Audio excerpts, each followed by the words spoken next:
Hi mga mi! So yun, na-share ko lang tong ginawa ko ngang hair accessories na sunflower. Bale, hindi pa to talaga nare-release ngayon sa Anverse Hair Accessories. Bale, pinatry ko lang muna to sa anak ko kung gaano siya katibay. Tapos tingnan nyo naman yung result mga mi, ang ganda niya. Talagang pag nakita mo to sa buhok ng bata, mapapalingon ka talaga dahil matingkad yung kulay niya. Tsaka ang saya ng kulay, no? Kasi yellow.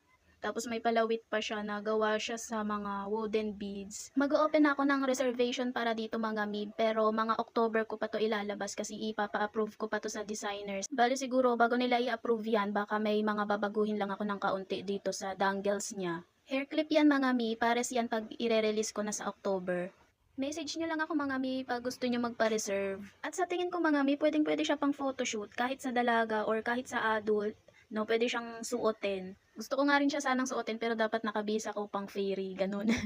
Ayun mga mi, pag gusto nyo magpa-reserve, message nyo lang ako. Bye-bye!